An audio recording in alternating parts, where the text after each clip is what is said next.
My name is Brian from Brighton, or as our folk call me, it's Brian from Brighton. Brighton is a wealthy suburb on the surface. We have a Brighton uniform for the ladies. For the men, you must wear a nice shirt and you can wear jeans, whatever you want. For the ladies, it's 2XU leggings with a hypercolour top and a North Face vest. And if you wear that in Brighton and you walk down the street, you will be accepted as a Brightonite. They just assume that you are from Brighton. So I was thinking about adventure, and I grew up under the tutelage of one Mr. Craig Brown, who many of you will know, and had to read The Lord of the Rings and The Hobbit, otherwise he would throw me out of his church. And so I thought about this adventure that Bilbo goes on, and I was like, what is adventure? And I decided that adventure is when a person or a group of people have no idea at all what is about to happen to them, but they agree that it will happen to them anyway. And so I've started this adventure in Brighton. I've been there nearly a year. And for me, the start of the adventure was actually when I woke up dead. So this is an odd story. I grew up in a really conservative church, but there was one man called Mr. Round in our Sunday school, and he loved us. As kids, he would, how are you? And he'd ask you how your week was. And everyone else in the church, it felt like they were like, what have you been doing? But he was a, how are you kind of guy. And I love Mr. Round, and we left the church, and I was really sad when my parents told me that Mr. Round had died. And I was about 13 or 14 at the time, and I was sad for like 2 or 3 weeks. And then I got tonsillitis. And I got sick, and I ended up in hospital, and they had to take out my tonsils. And as you wake up in that groggy state and there's the white lights and everything, Mr. Round's face comes and looks over me and goes, Brian, I've been waiting for you to wake up. How are you? Now, the first thought that goes through my head is, how the heck do you screw up a tonsillectomy that bad that you kill me? The second one is, well, this is it. I'm in heaven. I've done what I was taught to do. I've grown up and I've made it. And then I realized that it was actually Mr. Round's father, whose name was also Mr. Round, that had died.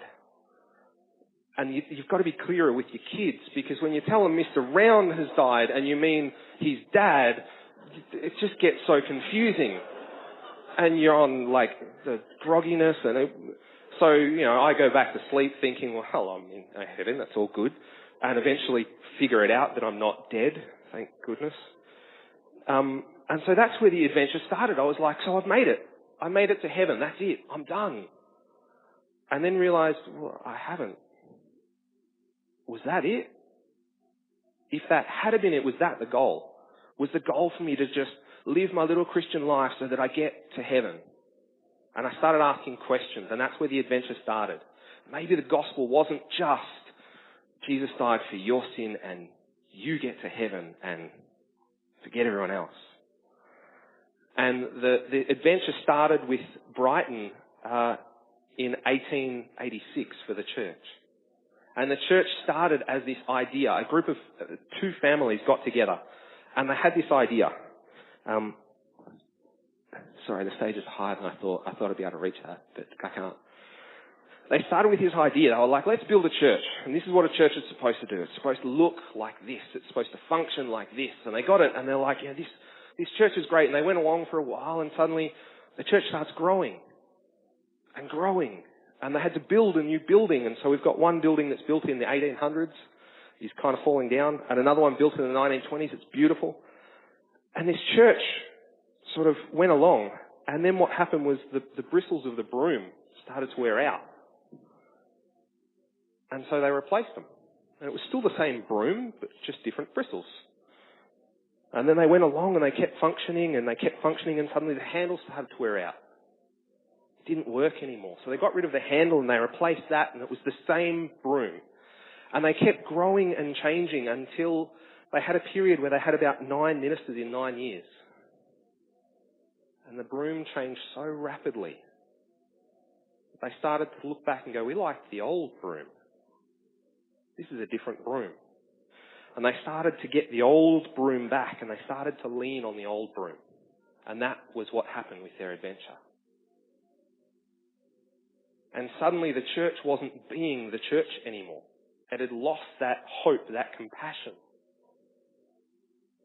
It had lost its purpose. And so I came in 12 months ago, and I am not the saviour. Not at all. Just a very naughty boy. Well done. You would not believe how many times I've heard that in my life. And so I came in and I met with these people and started talking. So what's God doing? What's God been doing here? And what's God been doing in here?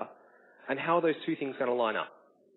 And a really interesting thing happened. We were sitting just around the table, around a meal, as you do in Brighton, with a glass of red wine and some lovely cheese. And very good. I love food. And so we're sitting around, and this lady has my little 2-year-old, she's now 2, she wasn't at the time, 1-year-old daughter on her lap, and she's bouncing her. And we're talking, and she's like, what do you think God's doing? And I said, well, I'm an analytical, statistical person, and I know that there's been a 10% swing in Brighton. 10% of your 80-year-old plus single people have gone from the area, and 10% has been replaced by people with kids under 9. So maybe family ministry is where we're called to go. And she looked at me dead in the eye and went, I don't think we can do family ministry. We're all older people. We haven't had kids in our church in 20 years. And then another old woman came across, and she's about 96. And she comes across and she goes, you've had the baby for 7 minutes. It's my turn. And I just stopped her and said, do you want to just have a look at what just happened? You're sitting there loving my child, bouncing, giving affection, calming, and then someone else from the community comes across and says, you've loved the child enough, it's my turn to love the child. And I said to her, that is the adventure we're on together. You don't think you can do this. You think you're ill-equipped. You're in that stage.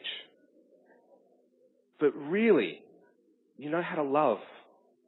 And so we started this concept, and we're calling it at the moment Village, because you've got to have funky names. But it's because we sat there and we're like, God, what's the vision for this place? And he spoke to my wife, and when God speaks to your wife, listen. When she speaks by herself, listen anyway. The idea of a village, of being together, of rather than Brighton is famous for having high fences. You don't see your neighbours. You don't talk to your neighbours because the high fence is there. And you've got your electronic gate that you drive your BMW through that opens up automatically, and then you go into your garage and you close the gate and you don't see them. And so God was speaking about this idea of a village. And what does a village look like? What does it look like to be disciples in a real discipleship way? We are actually journeying together closely. Not just coming to church on a Sunday, but actually living with each other, eating with each other. As I said, food is important. We start to really share that stuff. And we started to engage with our local community. And so we set up what we're calling an alternative community within our community. And it's pretty similar to some of the stuff Dave's doing, where you go, we've got little key families that are just starting to grow their own little missional communities. And we've got some pillars and all this great stuff that I could tell you about. But it's not the methodology. It's not the program. It's not the way you do it. It's actually, you can run it with just about anything. The point is that you go into it with that mindset of we're here to love our community. And God is about loving our community. What are the values of the kingdom of God, and how can we express those out there? And then we start to see change. So we got Village together, and the Village worship service, for lack of a better word, kind of looks like what you would do if you got the playgroup coordinator and you got them to run your Sunday service. Everyone's got an instrument. Everyone in the church has their own instrument, and they all play together. That's if we do musical worship. There's clay, and there's, we did the Tower of Babel, and so we built a tower out of straws. And so this idea that we're worshipping together as a family. All of us. My church experience has been, there are several families that I've looked up to. One of them is from Ringwood, the Wright family, where they worship together because they live their life together. They go hiking together, and their kids are in their teens, where you're supposed to get that, I'm not going on holiday with you phase. But because they always did it together, they always will. And so that is the adventure we're on, to be a village journeying together in discipleship. And whatever that looks like is what it looks like. But the point is that it's not the idea of a completely new broom. It's also not the old broom. It's just that if we replace little bits by little bits and stay in that relevant space, then it's not like we've taken the whole thing away, thrown it aside as useless. Because those kind of transitions, in my experience, which is limited, I'm very young, hasn't worked. And so that is what my adventure is, that is what we are doing, and I hope that was under 10 minutes.